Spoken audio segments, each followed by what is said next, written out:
Welcome to State of Ed, a podcast about education inside the classroom and out. My name is Marc. And I'm Nick Simone. How you doing today, Nick? Doing really well. How are you, Mark? I'm doing very well and very excited because today we have a number of wonderful things to celebrate. We are celebrating our 50th episode. I can't believe that we have made it to episode number 50. And I do want to take a minute to just thank the many people, the thousands of listeners that we have been fortunate enough to have had over the years across this country and around the world. It's really amazing to think that this podcast has reached people in Asia and Africa and Europe, and it really never ceases to amaze me whenever I see the statistics and the data on the podcast. So, and as a result of this podcast, we have had the good fortune of meeting many incredible educators from all over, and today is absolutely no exception. We have Dr. Michael Lubelfeld, who is a former middle school teacher, but currently the superintendent of North Shore District 112 in Illinois.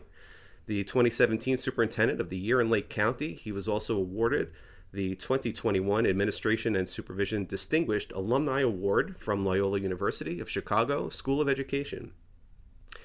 Mike has presented on leadership topics around the state, the nation, and the world, and he's very active in leadership development within the state and national associations. He's also an adjunct professor, and he's co-authored a number of books, including The Unlearning Leader, Leading for Tomorrow's Schools Today, Student Voice, From Invisible to Invaluable, and his most recent book, which is coming out, I believe, today or tomorrow. We're recording this on a Thursday, The Unfinished Leader, A School Leadership Framework for Growth and Development. And he's also an associate at the Educational Leadership Solutions Group. So, Dr. Michael Lubelfeld, welcome to State of Ed Podcast. Good evening or good afternoon, Mark and Nick. It is really an honor to be here with you, and thank you so much for letting me spend some time with you and talk about the state of education. If you wouldn't mind, take us through your background in education and how you've gotten to this position of leadership that you have today. I'm going to tell you a common recurring theme is going to be I have been blessed with amazing people who have sort of seen around corners that I couldn't have seen around at all points in my career. So like almost 30 years ago, which seems crazy until you see me and you see the white hair, right? But 30 years ago, I got a job at Blackhawk Middle School in Bensonville, Illinois. I taught 8th grade social studies and reading, and it was like the greatest job ever. And there was a man there, Jim Newland, who was the assistant principal. And Jim saw me as this just raw, young guy, loved education, loved kids, just loved history, loved everything. And he really helped focus me. He gave me some homework assignments, like life homework assignments. He was kind of like a father figure to me. So with Jim, I had some neat leadership opportunities, some great teaching opportunities. And I ended up getting into a principal preparation program. And I then got another job in another area at Jim's support in a different place. Interestingly enough, the place I'm superintendent at now, which sounds kind of crazy, but I became an associate principal at a middle school principal, an assistant superintendent for personnel services, and for the past 11 years in 3 different districts, I've been the superintendent of schools. But really, it's because of Jim Newland, people like Joanne Desmond, Jane Westerhold, Lori McIntyre.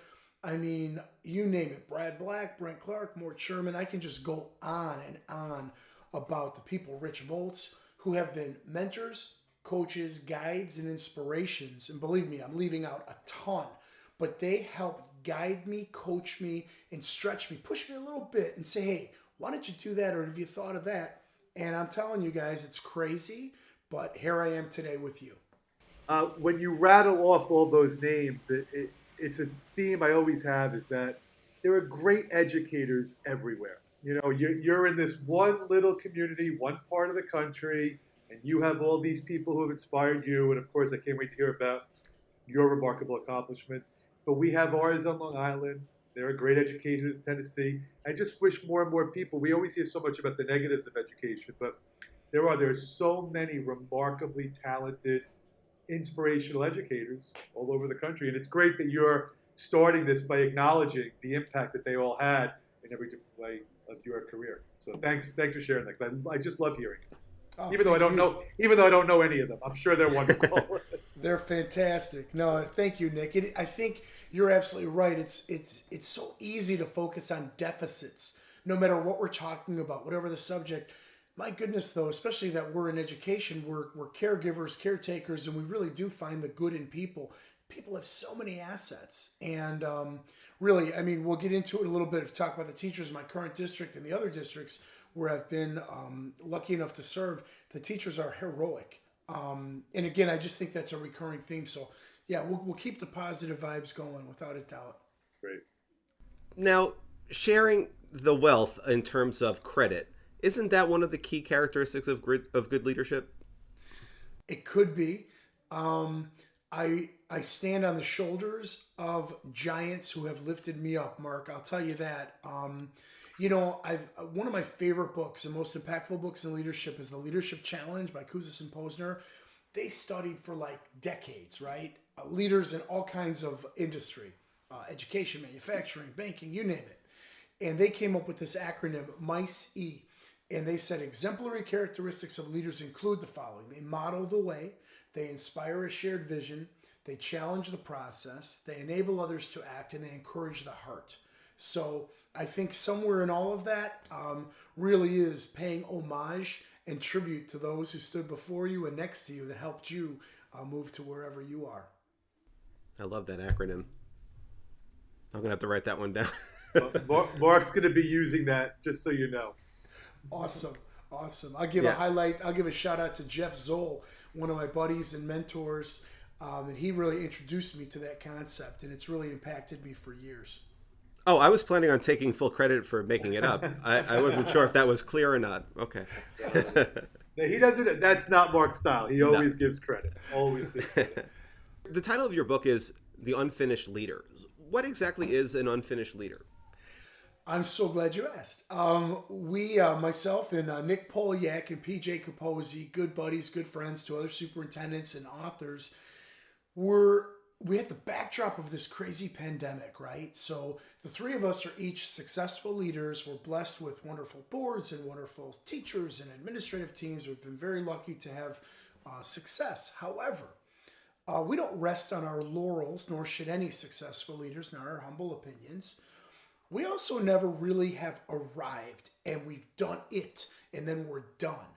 We keep arriving, and the leadership journey, not an event, but the leadership journey shares with us and teaches us, and we hope to teach the whole world or anybody who will read the book, that to be truly exceptional is to acknowledge that we're not finished, we're not done, and we want to be the next version of ourselves, not the best version of ourselves. And we keep becoming next.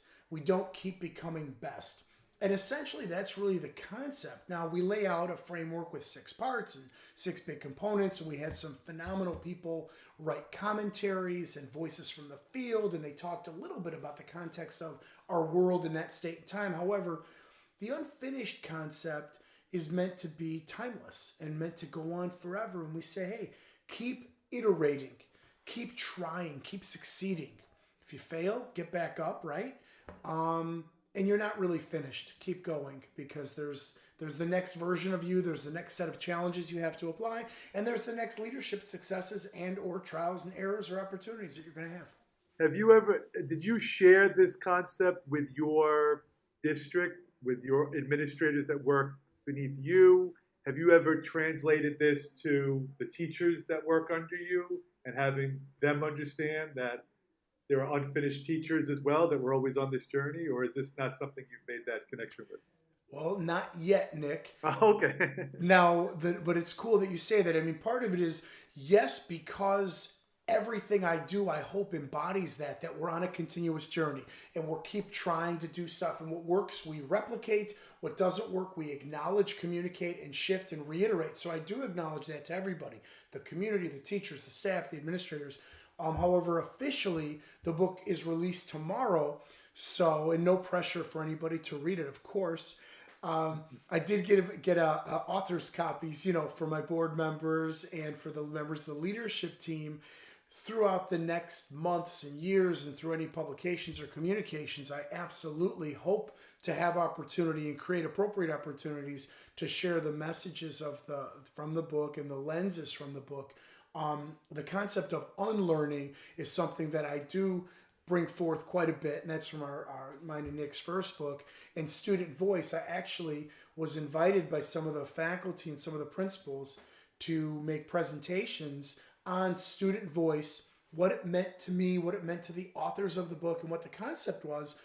I absolutely hope I have the opportunities and would love to create the opportunities to share it widely and far. I don't want to impose. I never want to impose, but I definitely hope to inspire a shared vision, sort of like the MICE-E-I in that acronym.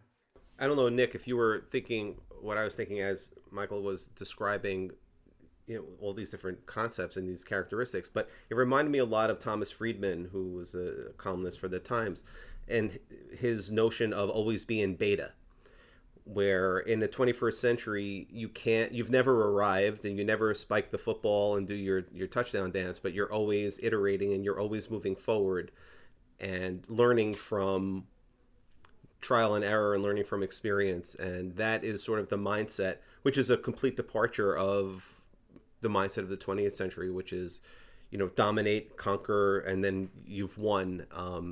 And it also reminds me a lot of Simon Sinek. I don't know if you read or listen to Simon Sinek at all. Yes. The concept of the infinite game versus the finite game. Yeah. Where, the idea is not to win, but to stay in the game as long as possible and have as much success as you can while you're in the game before you depart and other players continue along the infinite game. Well said. Absolutely.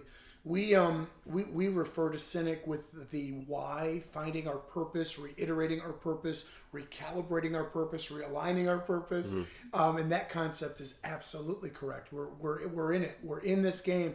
We're not in it to win it. We're in it to play, and we're in it to get better. And I think that's really the set apart, and that's really the defining concept of being unfinished. We're in this to play and learn and get better, scrape our knees up, clean up the blood, and heal. Yeah, I mean, the reason why I'm so intrigued and can't wait to read the book is because the whole concept, we always talk about how kids are growing up in a different environment today than they used to, how being a teacher today is so drastically different than it was 10, 20. But we don't really think of that in terms of leadership. We just view leadership as being stagnant. And your concept of constantly growing, learning, and I'm fascinated by it. I really am looking forward to it. I think it could be a powerful message all over the country. Thank you so much, Nick. Thank you.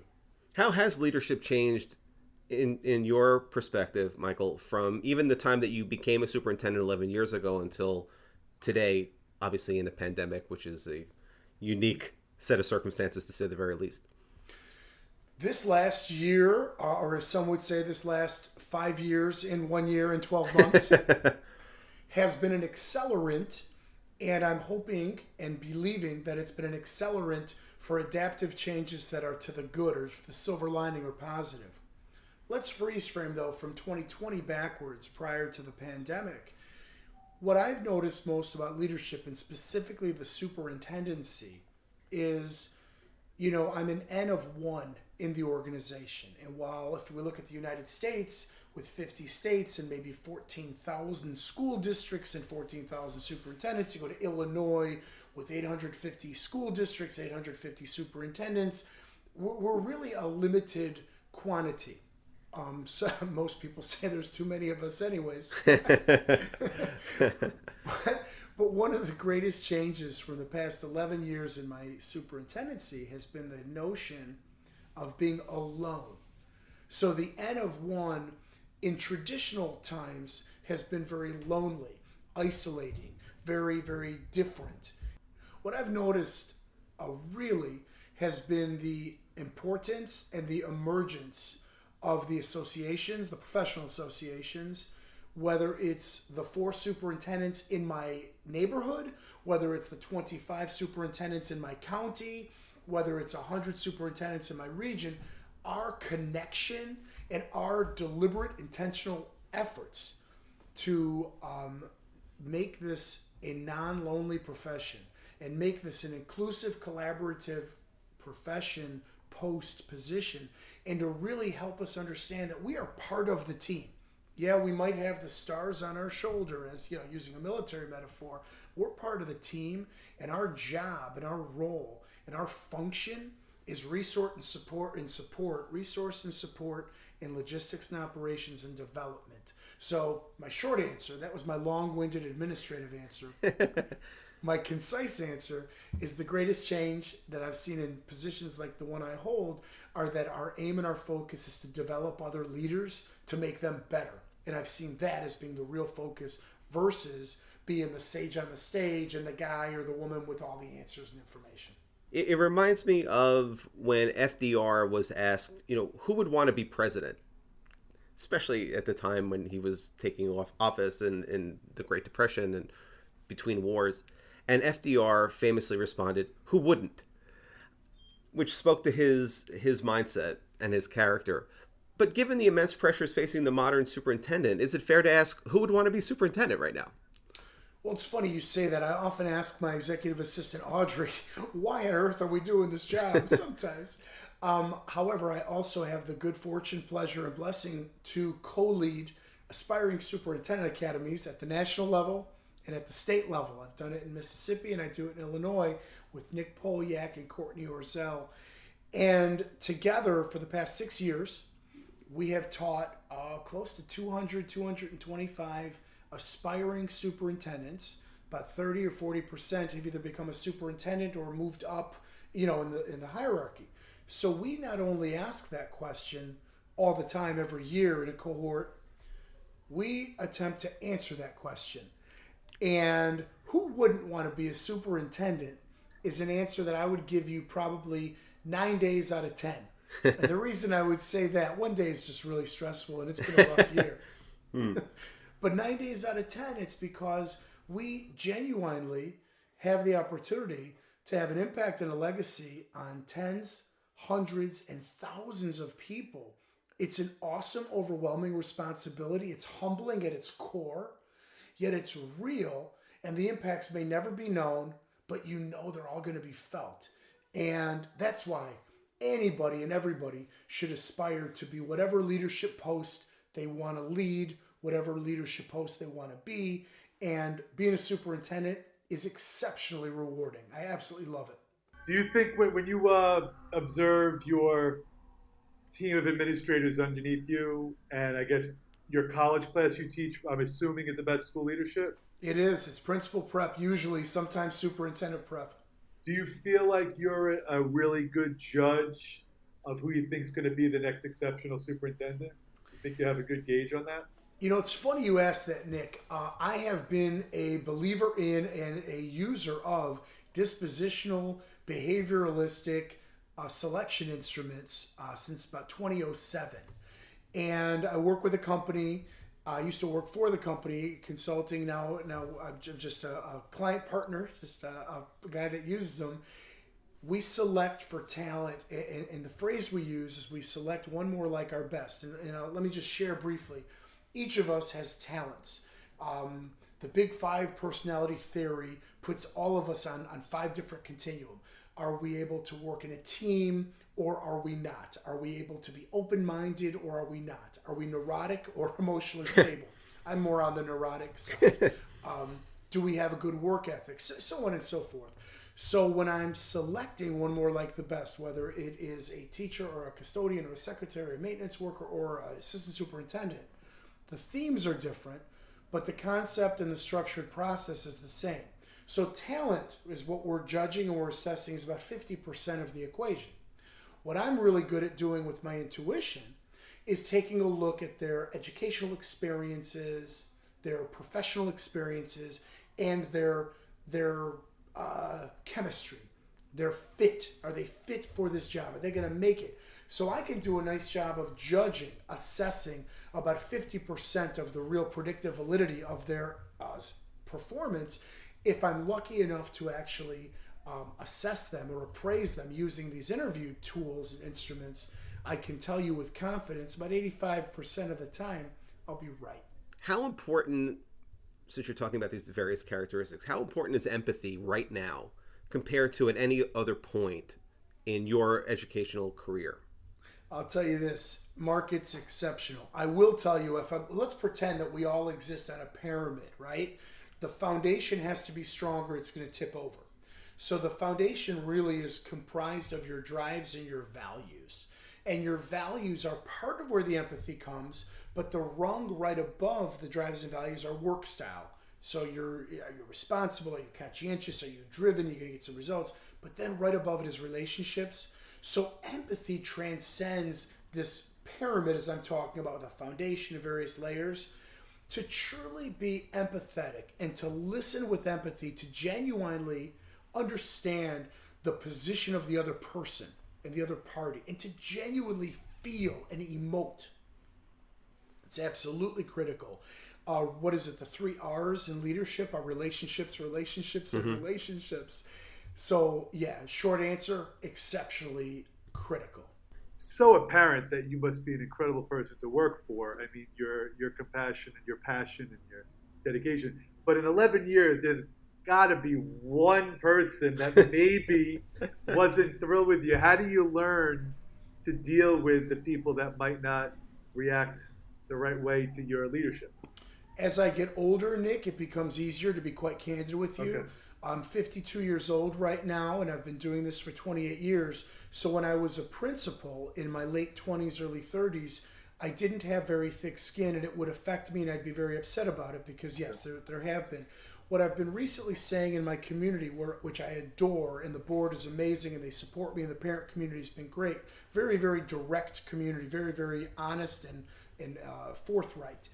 And I have said repeatedly, I'd like you to like me, but I'm not employed here for you to like me.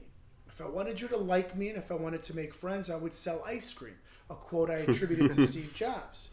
What I want you to do is understand me or understand my why. And even if you don't agree with me, at least understand it. I hope you'll respect it. And I communicate that with others. And I absolutely love the leaders with whom I work and the teachers with whom I work. Obviously, I would prefer to coach them and guide them and mentor them. There have been occasions in real life where I've had to discipline them or mete out consequences or share information with them, even in like a mirror, figuratively, that was unpleasant for them to receive. Each and every time I try to do it with value, with dignity, and acknowledging their worth as a human being.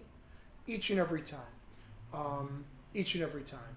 But yeah, there's definitely people that probably don't like me or I rub the wrong way or they don't find me, appealing or enjoyable. I am a hard driving person. Some people say that my 10 can be like 100. I'm kind of intense. But we need intensity now more than ever, and we need vision and focus now more than ever. And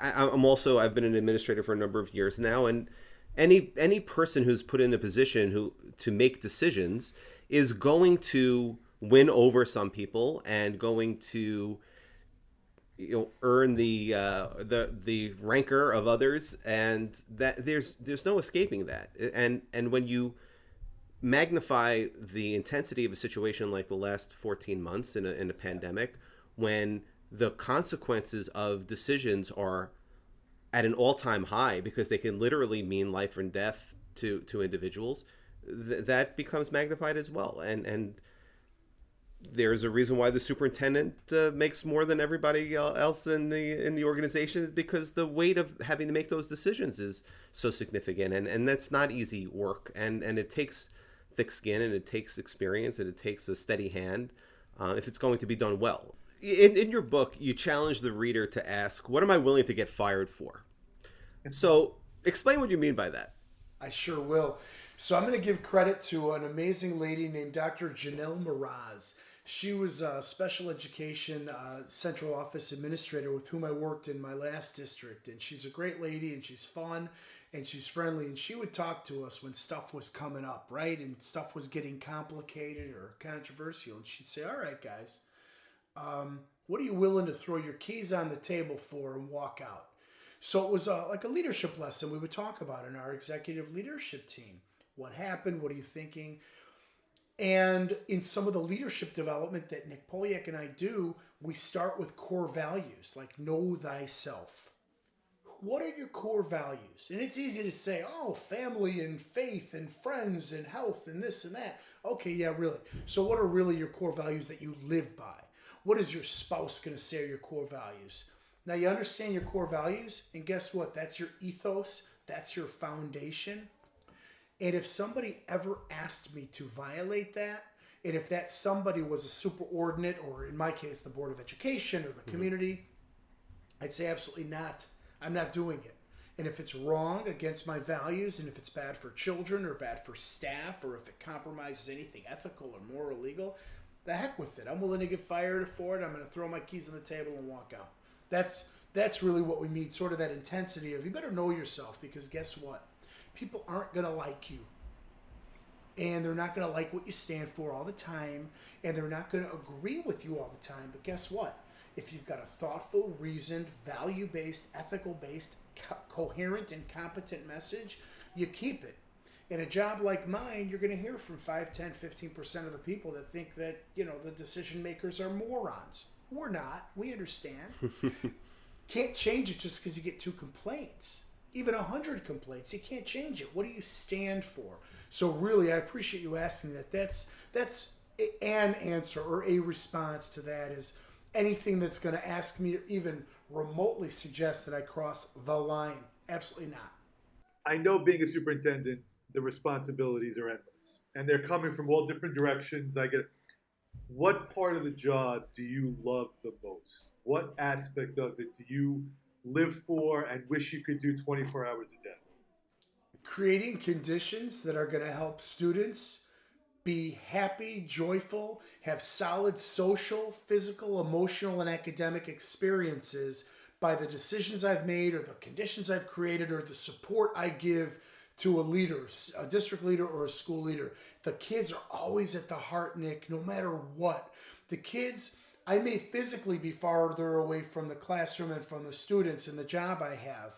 However, everything I do, and the greatest joy is knowing that children, in my case, 3-year-olds to 14-year-olds in a pre-K district, are benefiting from something I did. I woke up today and somehow these children are benefiting.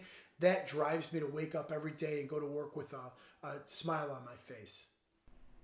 And how do you know when to cut bait on a program or on an initiative? Because it's so easy it's your darling, it's your baby, pick a descriptor. And how do you know when to cut bait? Well, the good thing is I'm kind of an idea guy, and that drives the assistant superintendents crazy. They're like, please don't go to a conference, don't read a book, don't learn anything new. So I like to have a lot of ideas, and you throw stuff on a wall, something's going to stick. Part of it is survey, question, get feedback. I need feedback loops. Case in point, we started remote learning from scratch last March through June during the pandemic. We had never done it. It was not a thing in our community or our district. We weren't even one-to-one kindergarten through 2nd grade. It just wasn't our thing. So in May, we gave a survey and said, hey, how did it go? How did remote learning go? We gave it to 6th through 8th graders, all staff members, and all parents. And they said, hey, you know what? It wasn't really good.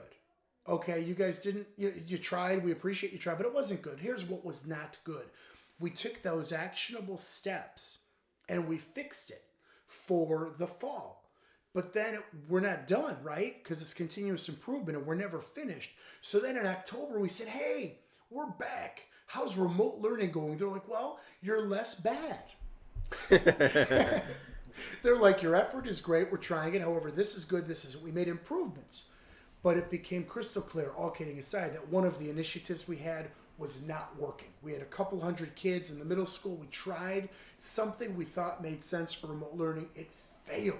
So what we did is we took direct, honest feedback. We then double surveyed them, asked them again very precisely, and then we changed it. We sought out expertise. We changed it. So that's an actionable example. In addition, we spent a ridiculous amount of money on materials and equipment. We learned some of that equipment was suboptimal or substandard or bad. So So we changed it. We had teachers piloting things, we had kids piloting things. The short answer is we seek feedback, we get multiple lenses, and I guess like in basketball, you'd say getting touches on the ball. So we want as many touches on the ball of the people that are touching and are using it. And then we change. We become as agile as we can be. A year from now, what's the one thing that we're going to wish that we spent more time planning or addressing right now? Oh, it's always student engagement.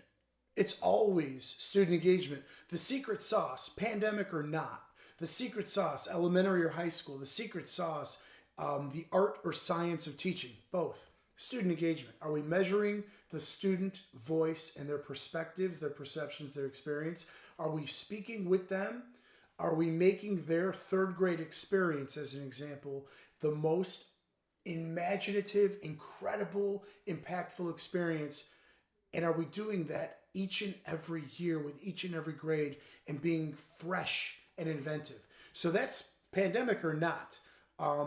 I'm a firm believer in measuring student engagement, parent engagement, staff engagement, as well as academic stuff too, to see where we're going in terms of growth. But 1 year from now, are our students reporting to us that they've got higher degrees of engagement on a consistent measure? So I think you just made Mark's dedication page on his dissertation, because that's the topic of his dissertation. I'm in. I knew Nick was smiling for a reason. I'm sorry, I had to beat you to it, Mark, because I just, the irony is just hysterical. Yeah, well, because that's what I'm all about, and Nick as well, and we've always been talking about the critical importance of student engagement, because that is the ball game. If kids are thinking and they're engaged, then there is no other measure that matters more than that. The assessment doesn't matter as much as that.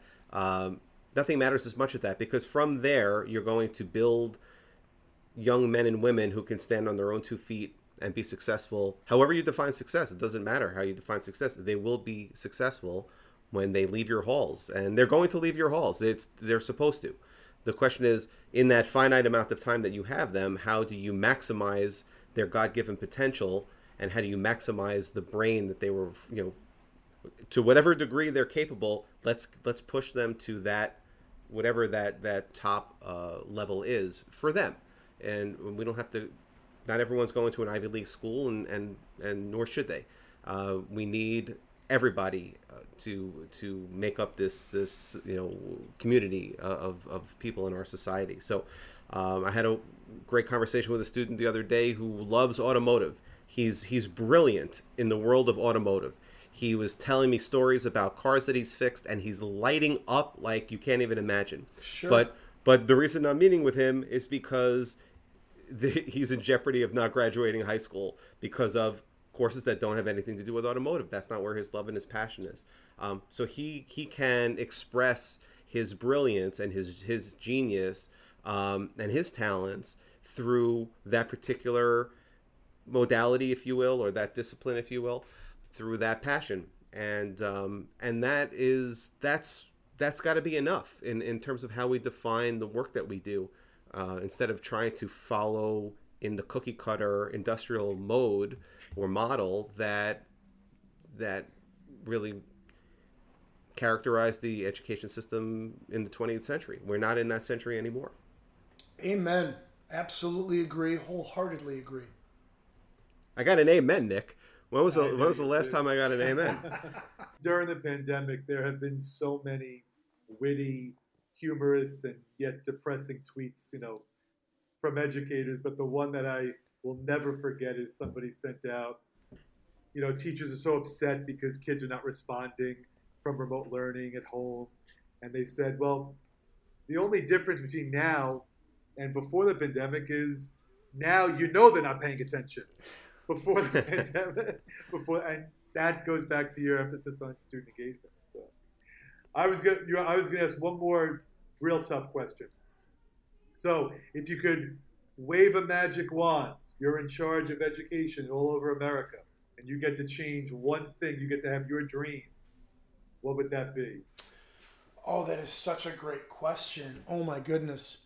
if I could wave one wand in education and be magical, I would close, erase, eviscerate, and permanently just delete the gaps and opportunities that our children have and have to face that impact. And I don't know how I would do it, but if it's magic, Nick, Yeah, I just did it. I gave you the look. You've impressed me that much, so I'm giving you that power. Whatever box you check off that identifies what child you are and whatever category the government makes you check or whatever the box is, it doesn't matter because the opportunity gaps don't exist anymore. We're all on a level playing field and we all can have the magic of innovation and of creativity and of happiness and safety, emotional and physical safety and social emotional safety and academic pursuits that suit the child, suit the learner, their family, and society. So that's my magic wand, guys. That's what I would like to do. I love that. It's timely because I don't know how familiar you are with the New York City school system, but we have these elite specialized high schools. There are about 8 of them, and there's a lot of controversy about them because they use an entrance exam. And 6 hours ago, they released the results of who got in once again, and the number of minority students it's like single digits. That's how bad it is, and it's a major problem in the city. And I always say to my kids in class, you know, a lot of them are so upset about. Now, we don't teach in New York City, but the students are, you know, horrified. But I said, but the real problem is, why are there only 8 schools in New York City that parents want to send their kids to? And that goes to your point. I mean, of course, I'm disgusted by the data, but why is every school not a place where a parent feels comfortable sending his or her child? So, Exactly. I'll give you an amen. I agree with you. Listen, 2 amens. Thanks, Nick. Go ahead. It's unprecedented level of amens tonight. It's definitely the 50th episode. So my last question for you, Mike, is what have you learned from writing this particular book? I have learned that writing for me is very therapeutic, almost cathartic. It is where I like to express myself. It's a medium that I like to share what makes sense to me, what makes me tick, what I'd love to provide or serve for the greater good of the community. Writing with 2 other authors has been fantastic. Nick and I do work all over the world, basically. We're like brothers from another mother. And we partnered with PJ for Student Voice, which was awesome. And we partnered with PJ for The Unfinished Leader during this pandemic. The process of writing this book brought me closer to Nick and PJ. Realized that the shared experiences for leaders, by leaders, and the need to share with other leaders messages, playbooks, if you will, musical scores, you know, if that makes more sense, whatever it is to help serve the profession, proves to be extremely rewarding on a very personal, more personal level than the job. The job is humbling and very rewarding, yet the job is public and the job is not private at all, especially in public schools. Writing, as ironic as it might sound, because everyone can read it if they choose to, is more personal. And that's my contribution to that. So I appreciate the question very much. The book is The Unfinished Leader, a school leadership framework for growth and development. And it is literally dropping momentarily as we are recording this on April 29th, 2021. And you can follow Mike at Mike Lubelfeld on Twitter. And you can also follow our podcast on Apple Podcasts, Spotify, Amazon, or any place where you can find podcasts, or on the web, stateofedpodcast.com, where you'll find links to the books that we just mentioned for Michael and the various activities that he has been involved in. You could also pick up a copy of my book, Forward Fast, Making Sense of Education in an Era of Rapid Change, wherever books are sold, or you can follow me on Twitter at Marc or on the web at marcisix.com. Again, Michael, thank you so much for taking time out with us today. Thank you very much. And sharing your wisdom and your experience, and something that we all need at this particular time for sure. Thank you. It's been an absolute pleasure to spend time with each of you and with both of you. Thank you for the great work you do. Definitely am a subscriber to the podcast, and I'm grateful to be here. Thank you. Yes, your community is very fortunate to have you at the helm. So keep up the great work. Thank you, Nick.